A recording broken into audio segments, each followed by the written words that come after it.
السلام علیکم ورحمۃ اللہ تعالی وبرکاتہ۔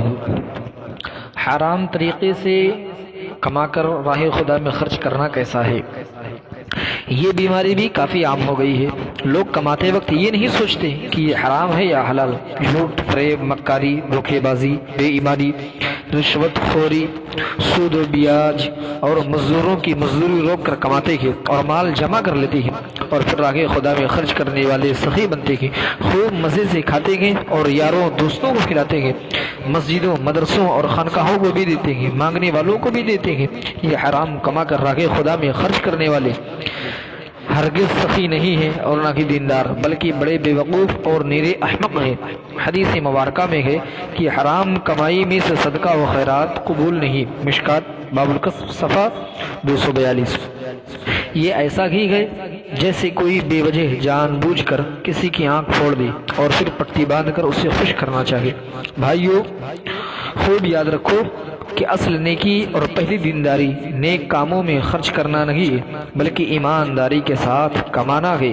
جو حلال طریقے اور دیانتداری سے کماتا ہے اور زیادہ راہ خدا میں خرچ نہیں کر پاتا، وہ اس سے لاکھوں درجہ بہتر ہے جو بے رحمی کے ساتھ حرام کما کر ادھر ادھر بانٹتا پھرتا ہے۔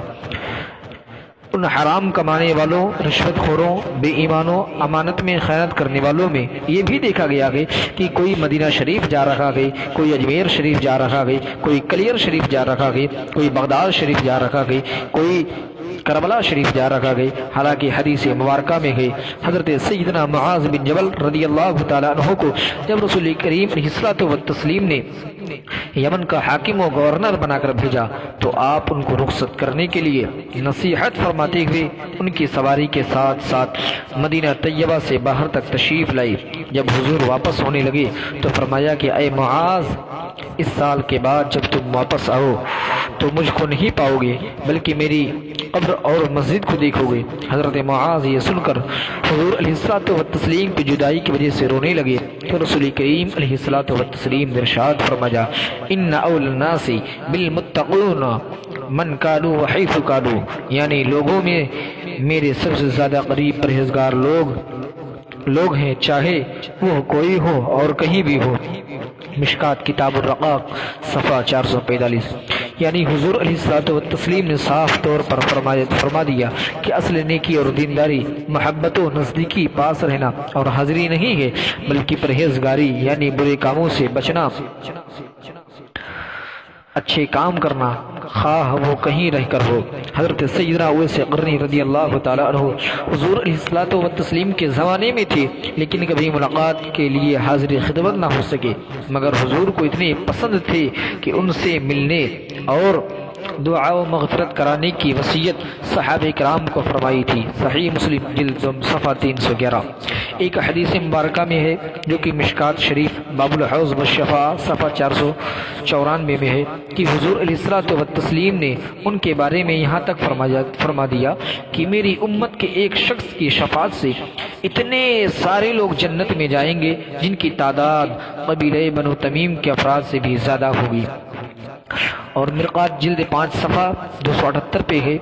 اس حدیث کی شرح میں علماء کرام نے فرمایا کہ اس شخص سے مراد حضرت سیدنا اویس قرنی رضی اللہ تعالیٰ عنہ ہے۔ ان احادیث مبارکہ سے خوب واضح ہو گیا کہ اصل محبت پاس رہنا نہیں، حاضری و چکر لگانا نہیں، بلکہ وہ کام کرنا ہے جس سے محبوب راضی ہو جائے۔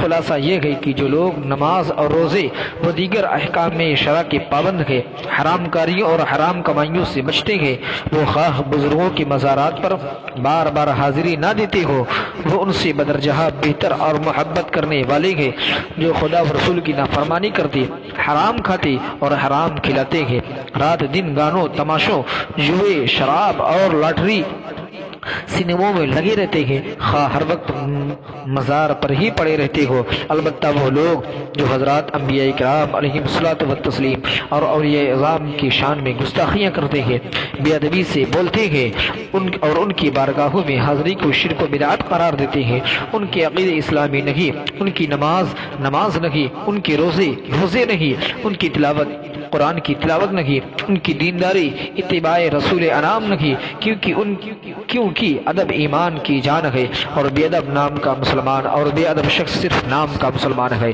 اللہ تبارک و تعالی تمام مسلمانوں کو رزق حلال عطا فرمائے۔ تمام مسلمانوں سے گزارش ہے کہ رزق حلال حاصل کرنے کی کوشش کرے تاکہ ہماری عبادتیں اللہ رب العزت کی بارگاہ میں مقبول ہوں۔